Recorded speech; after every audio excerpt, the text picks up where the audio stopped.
오늘 이제 정말로 하고 싶은 말이 너무 많은데요. 한번 이재명 대표의 이제 무죄 선고로 인해서 사실 많은 지형이 바뀔 것이다. 네. 이런 얘기들 하시는 분들이 사실 많거든요. 그동안에 국민의힘이나 극우 보수 측에서는 이재명 선거만 나와봐라. 넌 이제 끝장이다. 네. 이제 대선 후보 못 나온다. 뭐 이런 얘기까지 했었는데 권성동 원내대표도 그러니까 그걸 전제로 민주당 이재명 이번에 선거 결과 잘 승복하고 받아들여 이래놓고는 갑자기 본인의 예상과 달리 선고가 나오니까 전부 무죄로 나오니까 이거 이상하다. 정치 판사도 이상하다. 지금 이렇게 말을 바꿨어요. 네. 네, 어떻게 보셨습니까? 사실은 그 윤석열 검찰 정권이 네. 검찰 권력을 통해서 정적을 제거하려고 총선 끝나자마자 시작한 그 사법 전쟁이잖아요. 그런데 검찰 독재의 폭거가 무너진 거죠, 이제. 그렇죠. 네. 네. 이 패자에 대해서 공직선거법 위반으로 이렇게 바로 걸어서 끊임없이 괴롭힌 그야말로 민주주의 사회에서 보기 드문 일을 해온 건데요. 옆에서 지켜보면 참 안쓰러운데 맞아요. 차분하고 굉장히 강한 인내심을 갖고 있더라고 이재명 대표가. 네. 이번에 그 판사에 대해서 뭐 정치 판사 그러는데요.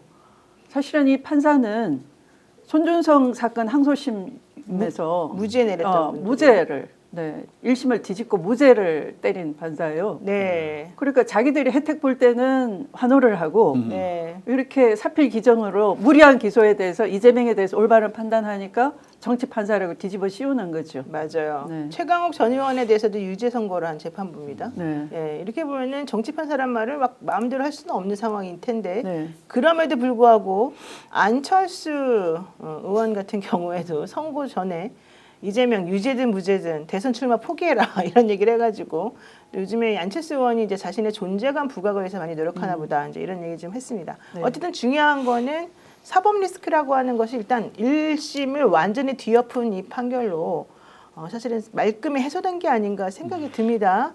어떻게 보세요, 이상호 기자님?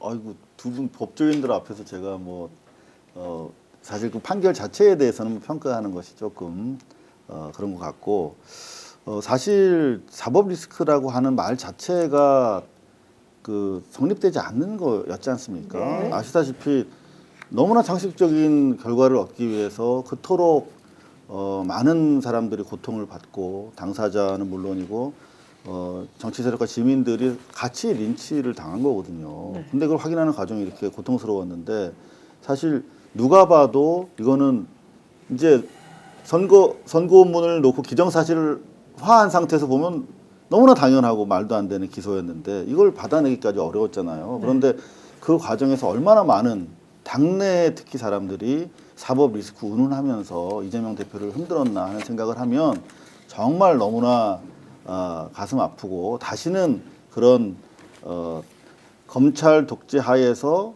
검찰권을 이용한 테러였음에도 불구하고 그걸 사법 리스크라고 불렀던 자들은 스스로 부끄러워해야 할 것이고 우리는 그들에 대해서 다시 한번 경계해야 된다라고 네. 하는 마음을 다시 갖게 됐습니다. 네, 우일보 전 대표도 한 말씀 하시죠. 일단 말씀을 좀 가려 주시면 고맙겠습니다. 거짓과 진실이 부딪혀서 이렇게 이제 싸움을 할 때, 근데 어느 순간 진실한 사람은 진실을 계속 외치고 거짓은 자기가 살기 위해서 위선적인 행동을 하면서 계속 공격을 하지 않습니까?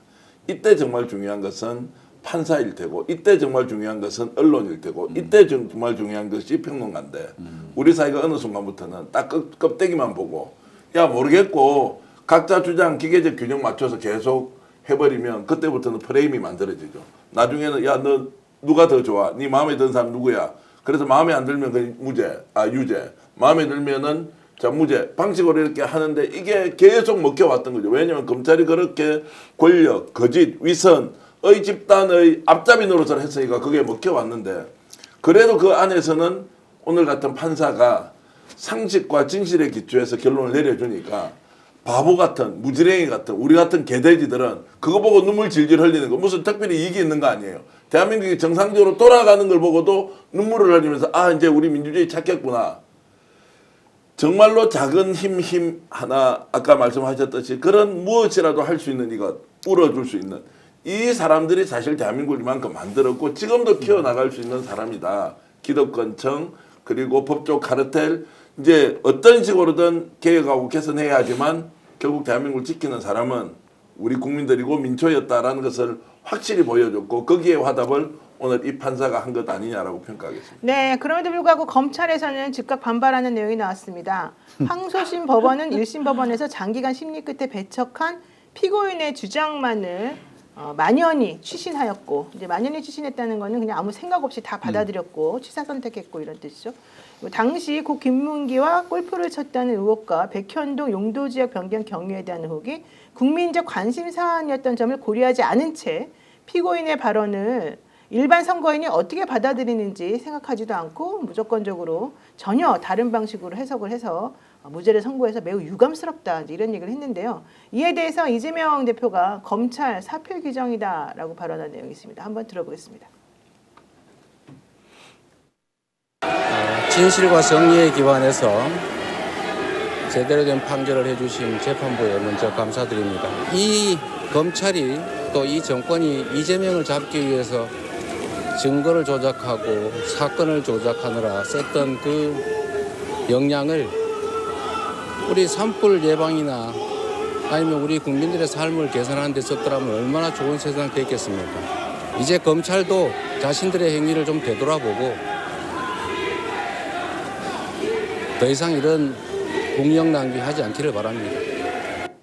네, 이 정권이 이재명을 잡기 위해 사건을 조작하느라 썼던 역량을 산불 예방이나 국민 삶을 개선하는 데 썼으면 얼마나 좋은 세상이 됐겠느냐. 정말 촌철살인인데요. 네. 제가 보기에 이재명 대표는 정말 징글징글할 것 같습니다. 솔직히 말해가지고. 예. 이게 그 검찰이 항소심에 와서 사실은 항소심에 와서 공소장 변경이라는 건 맞아요. 판사가 요구할 때는 그 공소 사실 자체가 애매하고 이상해라는 경고예요. 그렇죠. 이미 그 무죄 심정을 그때부터 갖고 있었던 거죠. 근데 검찰이 그 짜맞추기 왜곡 발언을 통해서 공소 사실을 특정했지만 그게 다 배척이 돼버린 거잖아요. 네. 이번에 판결은 너무나 뚜렷하고 이해하기가 쉬웠어요. 맞습니다. 김문기를 뭐 개인적으로 몰랐다라는 것이 그게 뭐 사회적 교류가 없었다 이런 걸 얘기한 게 아니다. 네네. 그것이 가지고 있는 의미에 대해서 그냥 어떤 사적 이익이나 이런 걸로 얽히지도 않았고 또 그것에 대해서 그냥 모호한 표현을 한 것이다. 그 정도는 충분히 가능하다. 네네. 라고. 개인적으로 잘 알아내고 물었기 네, 네, 때문에. 예. 네. 그리고 또 백현동 그 압박감 개발에 느꼈다. 예. 대해서도 이게 정책 결정에 대한 배경이다. 그렇죠. 그리고 국토부가 세 차례나 공문 보내서 실질적으로 독촉하지 않았느냐. 네. 그러면 그런 표현 정도는 얼마든지 가능한 것이다. 이렇게 명쾌하게 다 설명을 하고 네. 상식적으로 봐도 검찰의 공소는 너무나 무리했다라는 게 느껴지는 거잖아요. 네네. 이 정도 됐으면 사실은 기소한 검사들이 사표를 내야 부끄러워야죠. 되는 거죠. 스픽스는 말하는 언론입니다. 대세는 유튜브, 그중에서 스픽스. 좋아요, 댓글, 구독, 알림 설정.